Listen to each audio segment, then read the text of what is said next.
ಬೆಂಗಳೂರಿನಲ್ಲಿ ಗುಂಡಿಗಳಿಗೆ ಮುಕ್ತಿಯೇ ಇಲ್ವಾ? ಹಾಗಾದ್ರೆ ಒಂದು ಗುಂಡಿ ಮುಚ್ತಾ ಇದ್ದಂತೆ ಮತ್ತೊಂದು ಗುಂಡಿ ಆಗ್ತಾ ಇದೆ. ಸಿಲಿಕಾನ್ ಸಿಟಿಯಲ್ಲಿ ಏಕಾಏಕಿ ಬಾಯ್ಬಿಟ್ಟ ಗುಂಡಿ.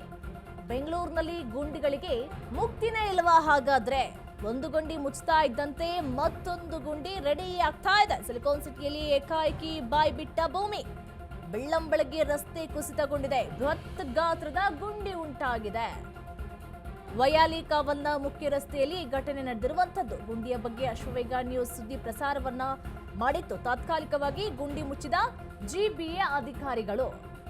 ಬೆಂಗಳೂರಿನಲ್ಲಂತೂ ರಸ್ತೆ ಗುಂಡಿಗಳಿಗೆ ಮುಕ್ತಿನೇ ಇಲ್ಲ. ಒಂದು ಕಡೆಯಿಂದ ರಸ್ತೆ ಗುಂಡಿಯನ್ನ ಮುಚ್ತಾ ಹೋದ್ರೆ ಇನ್ನೊಂದು ಕಡೆಯಿಂದ ಬಾಯ್ ಬಿಟ್ಕೊಂಡಿರುತ್ತೆ.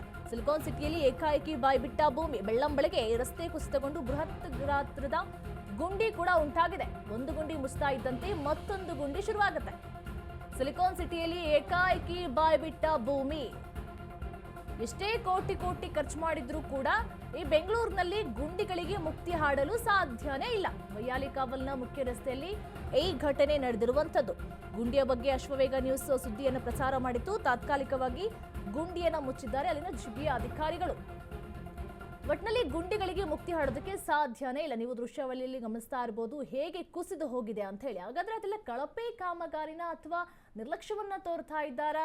ನೋಡಿದ್ರೆ ನವೆಂಬರ್ 10ಕ್ಕೆ ಡೆಡ್ಲೈನ್ ಅನ್ನು ಕೂಡ ಕೊಟ್ಟಿದ್ರು, ಆದ್ರೆ ಕೆಲಸಗಳು ಯಾವುದು ಕೂಡ ಆಗ್ತಾ ಇಲ್ಲ. ಹಾಗಾದ್ರೆ ಬೆಂಗಳೂರಿನಲ್ಲಿ ಗುಂಡಿಗಳಿಗೆ ಮುಕ್ತಿ ಸಿಗೋದೇ ಇಲ್ವಾ? ಹಾಗಾದ್ರೆ ಒಂದು ಗುಂಡಿ ಮುಚ್ತಾ ಇದ್ದಂತೆ ಇನ್ನೊಂದು ಗುಂಡಿ ರೆಡಿ ಆಗಿರುತ್ತೆ, ಬಾಯ್ ತೆರೆದು ಕುತ್ಕೊಂಡಿರುತ್ತೆ. ಅಲ್ಲಿ ಯಾವ ಮನುಷ್ಯರು ಕೂಡ ಓಡಾಡೋ ಪರಿಸ್ಥಿತಿ ಕೂಡ ಇರೋದಿಲ್ಲ. ಅಲ್ಲಿ ನೋಡಿದ್ರೆ ಎಷ್ಟು ಒಂದು ಹೊಂಡಾನೆ, ದೊಡ್ಡ ಹೊಂಡಾನೆ ಬಿದ್ದೋಗಿದೆ. ಅಲ್ಲಿ ಬೆಳ್ಳಂಬೆಳಗ್ಗೆ ರಸ್ತೆ ಕುಸಿತಗೊಂಡು ಬೃಹತ್ ಗಾತ್ರದ ಗುಂಡಿ ಉಂಟಾಗಿದೆ. ಇದು ವೈಯಾಲಿ ಕಾವಲಲ್ಲಿ ನಡೆದಿರುವಂತಹ ಘಟನೆ. ಇದು ಬೆಳ್ಳಂಬೆಳಗ್ಗೆ ಆಗಿರುವಂಥದ್ದು. ಹಾಗಾದ್ರೆ ಅದೆಲ್ಲ ಕಳಪೆ ಕಾಮಗಾರಿನ. ಹಾಗಾದ್ರೆ ಹೆಂಗೋ ಅರ್ಜೆಂಟಲ್ಲಿ ಜಿಬಿ ಅಧಿಕಾರಿಗಳು ಕೂಡ ವಾರ್ನನ್ನ ಮಾಡಿದ್ರು ಸಿದ್ದರಾಮಯ್ಯ, ಆದಷ್ಟು ಬೇಗ ನೀವು ರಸ್ತೆ ಗುಂಡಿಗಳನ್ನ ಮುಚ್ಚಬೇಕು ಅಂತೇಳಿ. ಆ ತರಾತುರಿಯಲ್ಲಿ ಏನಾದ್ರೂ ಈ ರೀತಿಯಾಗಿ ಕಳಪೆ ಕಾಮಗಾರಿಯನ್ನ ಮಾಡಿದ್ದಾರಾ ಅಂತೇಳಿ ಕೂಡ ಗೊತ್ತಾಗ್ತಾ ಇಲ್ಲ. ಈ ಬಗ್ಗೆ ನಮ್ಮ ಪ್ರತಿನಿಧಿ ಮಹೇಶ್ ಸ್ಥಳದಿಂದ ವಾಕ್ಥ್ರೂ ಮಾಡಿದರೆ ನೋಡೋಣ ಬನ್ನಿ. ಮಟ್ಟದಲ್ಲಿ ಹೆಸರು ಮಾಡ್ತಿರುವಂತಹ ಬೆಂಗಳೂರು ಗುಂಡಿಗಳಿಗೆ ನಿಜಕ್ಕೂ ಕೂಡ ಮುಕ್ತಿ ಸಿಗುತ್ತಾ ಅನ್ನೋ ಪ್ರಶ್ನೆ ಉದ್ಭವವಾಗಿರುವಂತದ್ದು. ಯಾಕಂದ್ರೆ ಈಗಾಗಲೇ ಡೆಡ್ಲೈನ್ ಮೇಲೆ ಡೆಡ್ಲೈನ್ ಕೊಡ್ತಾ ಇರುವಂತದ್ದು. ಈಗಾಗಲೇ DCM ಆಗಿರ್ಬೋದು, CM ಆಗಿರ್ಬೋದು, ಜಿಬಿಎ ಮುಖ್ಯ ಆಯುಕ್ತ ಅವರು ಆಗಿರ್ಬೋದು, ಎಲ್ಲರೂ ಕೂಡ ಡೆಡ್ಲೈನ್ ಮೇಲೆ ಡೆಡ್ಲೈನ್ ಕೊಡ್ತಾ ಇದ್ರೆ ಇದರು ಕೂಡ ಗುಂಡಿ ಮುಚ್ಚೋದಕ್ಕೆ ಎಲ್ಲೋ ಒಂದ್ ಕಡೆ ಸರ್ಕಾರ ಹಿಂದೇಟಾಕಿರೋ ಅಂತಾನೆ ಹೇಳ್ಬೋದು. ಯಾಕಂದ್ರೆ ಈಗಾಗಲೇ ನಾವು ನೋಡ್ತಾ ಇರೋದು ಬೆಂಗಳೂರಿನ ಹಲವು ಭಾಗಗಳಲ್ಲಿ ಏನು ಒಂದು ಗುಂಡಿ ಸಮಸ್ಯೆಯಿಂದ ಸಾರ್ವಜನಿಕರು ತುಂಬಾನೇ ತೊಂದರೆ ಪಡ್ತಾ ಇರುವಂಥದ್ದು. ಅದರಲ್ಲೂ ಪ್ರಮುಖವಾಗಿ ಏನು ಬೆಂಗಳೂರಿನ ಏನು ಒಂದು ಪಣತ್ತೂರು ಆಗಿರ್ಬೋದು, ಮಾದೇಪುರ ಆಗಿರ್ಬೋದು, ಬೊಮ್ಮನಹಳ್ಳಿ ಆಗಿರ್ಬೋದು, ಈ ಜಾಗದಲ್ಲೆಲ್ಲ ಕೂಡ ಒಂದು ರೀತಿಯಲ್ಲಿ ದೊಡ್ಡ ಮಟ್ಟದಲ್ಲಿ ರಸ್ತೆನೇ ಗುಂಡಿಗಳಾಗಿರುವಂಥದ್ದು. ಇನ್ನು ಇವತ್ತು ಕೂಡ ಒಂದು ರೀತಿಯಲ್ಲಿ ಏನು ಬೆಂಗಳೂರಿನ ಹೃದಯ ಭಾಗ ಅಂತ ಕಳಿಸ್ಕೊಳ್ಳುವಂತಹ ಏನು ಒಂದು ವೈಯಾಲಿ ಕಾವಲ್ ಕೂಡ ಒಂದು ರೀತಿಯಲ್ಲಿ ಇವತ್ತು ಬೆಳಿಗ್ಗೆ ಒಂದು ಏನು ಇದಕ್ಕಿದ್ದಂಗೆ ರಸ್ತೆ ಕುಸಿತು. ಆ ಕುಸಿದ ರಸ್ತೆಯನ್ನು ಈಗ ಮುಚ್ಚೋದಕ್ಕೆ ಮುಂದಾಗಿರುವಂಥದ್ದು. ಪ್ರಮುಖವಾಗಿ ಇಲ್ಲಿ ಏನು ಅಂದ್ರೆ ಎಲ್ಲೊಂದ್ ಕಡೆ ಜಿಬಿಎ ಅಧಿಕಾರಿಗಳು ಸಮನ್ವಯ ಕೊರತೆ ಅಂತಾನೆ ಹೇಳ್ಬೋದು. ಯಾಕಂದ್ರೆ ಜಿಬಿಎ ಮಾಡಿದೆ ಸಮನ್ವಯ ಸಾಧಿಸಲಿ ಅಂತ, ಅದೇ ಇದರಿಗೂ ಕೂಡ ಸಮನ್ವಯ ಸಾಧಿಸಿಲ್ಲ. ಎಲ್ಲ ಒಂದ್ ಕಡೆ ಏನೊಂದು BWSB ಜಲಮಂಡಳಿಯ ಒಂದು ಅನಾಚೂರದಿಂದ ಈ ರೀತಿ ಆಗಿರುವಂತದ್ದು ಕೂಡ ಸ್ಥಳೀಯರು ಹೇಳಿಕೆ ಕೊಡ್ತಾ ಇರುವಂತದ್ದು. ಅಂದ್ರೆ ಎಲ್ಲ ಒಂದ್ ಕಡೆ BWSB ಲೈನ್ ಒಂದ್ ರೀತಿ ಕಟ್ ಆಗಿದೆ. ಅದು ನೀರಿನ ಇದು ಒಂದು ರೀತಿಯಲ್ಲಿ ನೀರು ಸೋರ್ತಾ ಇದೆ. ಆ ನೀರು ಸೋರ್ತಾ ಇದ್ದ ಹಿನ್ನೆಲೆಯಲ್ಲಿ ಎಲ್ಲ ಒಂದ್ ಕಡೆ ತಳಮಟ್ಟದಲ್ಲಿ ಇರುವಂತಹ ಅಂದ್ರೆ ಒಳಗೆ ತಾರ ಒಳಗಡೆ ಇರುವಂತಹ ರಸ್ತೆಯ ಮಣ್ಣುಗಳು ಒಂದ್ ರೀತಿಯಲ್ಲಿ ಕುಸಿಯಕ್ಕೆ ಮುಂದಾಗಿರುವಂತದ್ದು ಕೂಡ ಈಗಾಗಲೇ ಏನು ಸ್ಥಳೀಯರು ಮಾಹಿತಿ ಕೊಡ್ತಿರುವಂತದ್ದು. ನಾವೀಗಾಗಲೇ ನೋಡ್ತಾ ಇರ್ಬೋದು. ಇಲ್ಲಿ ಏನೊಂದು ಬೆಳಗಿನ ಜಾವ ಏನೋ ಒಂದು ಗುಂಡಿ ಬಿದ್ದಿತ್ತು, ಅಂದ್ರೆ ಇದಕ್ಕಿದ್ದಂಗೆ ರಸ್ತೆ ಕುಸಿತು. ಆ ಕುಸಿದ ರಸ್ತೆಯನ್ನ ಈಗ ಜಿಬಿಎ ಅಧಿಕಾರಿಗಳು ಅಂದ್ರೆ ಏನು ಒಂದು ಸಿಬ್ಬಂದಿಗಳು ಒಂದು ರೀತಿಯಲ್ಲಿ ಈಗಾಗಲೇ ಏನು ಒಂದು ಮುಚ್ಚಕ್ಕೆ ಮುಂದಾಕಿರುವಂಥದ್ದು. ಅಂದ್ರೆ ನೋಡ್ತಾ ಇರ್ಬೋದು, ಇಲ್ಲೂ ಕೂಡ ಒಂದು ರೀತಿಯಲ್ಲಿ ಏನೋ ಒಂಥರ ಕಲ್ಲು ಮಣ್ಣು ಹಾಕಿ ಮೇಲ್ಗಡೆ ಸಿಮೆಂಟ್ ಹಾಕಿ ಮುಚ್ಚಿರುವಂಥದ್ದು. ಅಂದ್ರೆ ಇದು ಕೂಡ ಕಳಪೆ ಕಾಮಗಾರಿನ. ಯಾಕಂದ್ರೆ ಒಂದು ಬಾರಿ ಮಳೆ ಬಂದಿದೆ, ಮತ್ತೆ ಇದು ಕೂಡ ತಿರುಗಿ ಬೆದ್ದು ಬರುತ್ತಂತನೂ ಕೂಡ ಈಗಾಗಲೇ ಗೊತ್ತಾಗ್ತಿರುವಂಥದ್ದು. ಯಾಕಂದ್ರೆ ಸರಿಯಾದ ರೀತಿಯಲ್ಲಿ ಇದು ಡಾಂಬರೀಕರಣ ಮಾಡಬೇಕು. ಡಾಂಬರೀಕರಣ ಆದ್ರೇನೆ ಇಲ್ಲಿ ಒಂದು ರೀತಿಯಲ್ಲಿ ಸರಿಯಾಗಿ ಮುಕ್ತಿ ಸಿಗೋದು.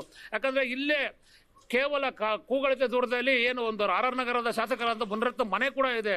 ಮುನರತ್ನ ಕೂಡ ದಿನನಿತ್ಯ ಇದೇ ರಸ್ತೆಯಲ್ಲಿ ಹೋಗಿ ಬರುವಂತದ್ದು. ಆದ್ರೂ ಕೂಡ ಇಲ್ಲಿ ಎಲ್ಲೋ ಒಂದ್ ಕಡೆ ನಿಜಕ್ಕೂ ಕೂಡ ಜಿಬಿ ಅಧಿಕಾರಿಗಳು ಒಂದು ರೀತಿ ನಿರ್ಲಕ್ಷ್ಯ ವಹಿಸಿರೋದು. ಎಲ್ಲೋ ಒಂದ್ ಕಡೆ ಮುನರತ್ನವ್ರಿಗೂ ಕೂಡ ಒಂದು ರೀತಿಯಲ್ಲಿ ಬೇಸರ ತಂದಿರುವಂತದ್ದು. ಯಾಕಂದ್ರೆ ತಾವು ದಿನನಿತ್ಯ ಓಡಾಡುವಂತ ರಸ್ತೆ, ತಾವು ಹುಟ್ಟು ಬೆಳೆದಂತ ರಸ್ತೆಯಲ್ಲಿ ಈ ರೀತಿ ಗುಂಡಿ ಬಿದ್ದಿದ್ರು ಕೂಡ ಕಳೆದ ಒಂದು ತಿಂಗಳಿಂದ ಕೂಡ ನಾವು ಏನು ಒಂದು BBMPಗೆ ಅಧಿಕಾರಿಗಳು ಕೂಡ ಮಾಹಿತಿ ಕೊಟ್ಟಿದೆ, ಆದ್ರೆ ಕೂಡ ಇದುವರೆಗೂ ಕೂಡ ರೆಡಿ ಮಾಡಿಲ್ಲ ಅನ್ನೋ ಒಂದು ಮಾತು ಕೂಡ ಕೇಳಿ ಬರ್ತಾ ಇರೋದು. ಕ್ಯಾಮರಾ ಪರ್ಸನ್ ವಿಕಾಸ್ ಜೊತೆ ಮಹೇಶ್, ಅಶ್ವವೇಗ ನ್ಯೂಸ್, ಬೆಂಗಳೂರು. ಬೆಂಗಳೂರಿನ ಗುಂಡಿಗಳ ವಿರುದ್ಧ ಬಿಜೆಪಿ ಸಮರ. ಕಸ ರಸ್ತೆ ಗುಂಡಿಗಳ ವಿರುದ್ಧ ಬಿಜೆಪಿ ಅಭಿಯಾನ. ರಾಜ್ಯ ಕಾಂಗ್ರೆಸ್ ಸರ್ಕಾರ ಗುಂಡಿ ಸರ್ಕಾರ. ವಿಪಕ್ಷ ನಾಯಕ ಆರ್ ಅಶೋಕ್ ಆಕ್ರೋಶವನ್ನು ವ್ಯಕ್ತಪಡಿಸಿದ್ದಾರೆ. ರಾಜ್ಯ ಕಾಂಗ್ರೆಸ್ ಸರ್ಕಾರ ಗುಂಡಿ ಸರ್ಕಾರ. 2 ವರ್ಷಗಳಿಂದ ಯಾವುದೇ ಅಭಿವೃದ್ಧಿಯನ್ನ ಮಾಡಲಿಲ್ಲ, ಬರೀ ಗ್ಯಾರಂಟಿಯೇ ಸಾಧನೆ ಆಗೋಗಿದೆ ಕಾಂಗ್ರೆಸ್ ಸರ್ಕಾರದ್ದು. ವಿಪಕ್ಷ ನಾಯಕ ಆರ್ ಅಶೋಕ್ ಆಕ್ರೋಶವನ್ನು ಹೊರಹಾಕ್ತಾ ಇದ್ದಾರೆ. ಬರೀ ಗ್ಯಾರಂಟಿಯೇ ಸಾಧನೆ ಅಂತ ಹೇಳಿ ಸರ್ಕಾರ ಹೇಳ್ತಾ ಇದೆ. ಗುಂಡಿ ಮುಚ್ಚಲು ಜವಾಬ್ದಾರಿ ಇಲ್ಲದಂತಹ ಸರ್ಕಾರ ಜನರ ಪಾಲಿಗೆ ಈಗ ಸತ್ತು ಹೋಗಿದೆ. ಬರೀ ಗ್ಯಾರಂಟಿ ಯೋಜನೆಗಳನ್ನ ಕೊಟ್ಬಿಟ್ಟು ಅದೇ ದೊಡ್ಡ ಸಾಧನೆ ಅಂತ ಹೇಳಿ ಹೇಳ್ತಾ ಇದೆ. ರಾಜ್ಯ ಸರ್ಕಾರದ ವಿರುದ್ಧ ಆರ್ ಅಶೋಕ್ ಕಿಡಿಕಾರ್ತಾ ಇದ್ದಾರೆ. ಜವಾಬ್ದಾರಿನೇ ಇಲ್ಲ ಸರ್ಕಾರಕ್ಕೆ, ಜನರ ಪಾಲಿಗೆ ಸತ್ತು ಹೋಗಿದೆ ಅಂತ ಹೇಳಿ ರಾಜ್ಯ ಸರ್ಕಾರದ ವಿರುದ್ಧ ಆರ್ ಅಶೋಕ್ ಕಿಡಿಕಾರ್ತಾ ಇದ್ದಾರೆ.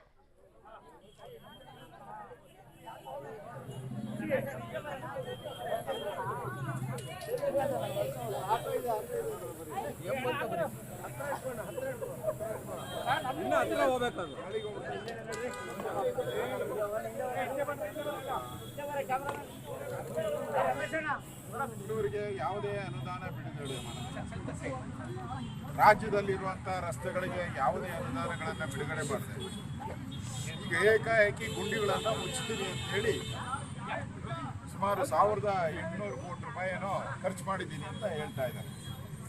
1800 ಕೋಟಿ ಖರ್ಚಾಗಿದ್ರೆ ಗುಂಡಿಗಳು ಎಲ್ಲಿ ಮುಚ್ಚಿದ್ದಾರೆ? ಇವ್ರು ಮುಚ್ಚಿರೋ ಗುಂಡಿಗಳೆಲ್ಲ ಮತ್ತೆ ತೆರೆದುಕೊಂಡಿದೆ. ಹಣ ಟ್ಯಾಕ್ಸ್ ಪೇಯರ್ಸ್, ಬಡವ ಕೊಟ್ಟಂತ ಟ್ಯಾಕ್ಸ್ ಪೇಯರ್ಸ್ ಹಣ ಇವತ್ತು ಕಾಂಟ್ರಾಕ್ಟರ್ಗಳು ಕಳಪೆ ಕಾಮಗಾರಿಯನ್ನ ಮಾಡಿ ಇವತ್ತು ಅದು ಕೂಡ ಹಾಳಾಗಿರುವಂಥದ್ದನ್ನು ನಾವು ನೋಡ್ತಾ ಇದ್ದೀವಿ. ಈ ಗುಂಡಿ ಬಿದ್ದ ಸರ್ಕಾರ, ಗುಂಡಿಗಳ ಸರ್ಕಾರ ಒಂದು ರೀತಿ ಕರ್ನಾಟಕದ ಜನತೆಗೆ, ಬೆಂಗಳೂರು ಜನತೆಗೆ ಒಂದು ರೀತಿ ಶಾಪ ಆಗಿದೆ. ಇವ್ರ ಹತ್ರ ಹಣ ಇಲ್ಲ, ಗುಂಡಿ ಮುಚ್ಚಕ್ಕೂ ಹಣ ಇಲ್ಲ. ಕೇಳಿದ್ರೆ ಬಿಜೆಪಿ ಹಿಂದೆ ಸರ್ಕಾರ ಇದ್ದಾಗ ಅವರೇನ್ ಮಾಡಿದ್ರು ಹೇಳಿದ್ದಾರೆ. ಡಿ ಕೆ ಶಿವಕುಮಾರ್ ಒಂದು ಹೆಜ್ಜೆ ಮುಂದೆ ಹೋಗಿ ಬಿಜೆಪಿಯವರು ಸರ್ಕಾರ ಇದ್ದಾಗ, ಹಿಂದೆ 4 ವರ್ಷ ಸರ್ಕಾರ ಇದ್ದಾಗ ಏನ್ ಮಾಡಿದ್ದಾರೆ ಅಂತ ಕೇಳಿದ್ದಾರೆ. ನಾವು ಅದಕ್ಕೂ ಒಂದು ಶ್ವೇತಪತ್ರ ಬಿಡುಗಡೆಯನ್ನ ಮಾಡ್ತೀವಿ. ನಾವು ಕಾಂಗ್ರೆಸ್ ಸರ್ಕಾರ ದಪ್ಪ ಚರ್ಮದ ಸರ್ಕಾರ. ಗುಂಡಿ ಮುಚ್ಚಲು ಡೆಡ್ ಲೈನ್ ಮುಂದೂಡ್ತಾ ಇದೆ. ಜನಾಕ್ರೋಶ ಆಗದೆ ಇದ್ರೂ ಕೂಡ ಗುಂಡಿ ಮುಚ್ತಾ ಇಲ್ಲ. ಕಾಂಗ್ರೆಸ್ ಸರ್ಕಾರ ದಪ್ಪ ಚರ್ಮದ ಸರ್ಕಾರ ಆಗ್ಬಿಟ್ಟಿದೆ.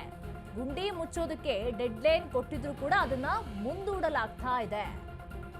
ಜನಾಕ್ರೋಶ ವ್ಯಕ್ತವಾದ್ರೂ ಗುಂಡಿಯನ್ನ ಮುಚ್ತಾ ಇಲ್ಲ.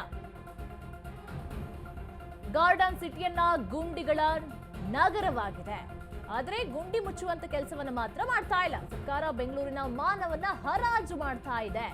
ಗುಂಡಿಗಳಿಂದ ಕಂಪನಿಗಳು ವಲಸೆ ಹೋಗ್ತಾ ಇದೆ.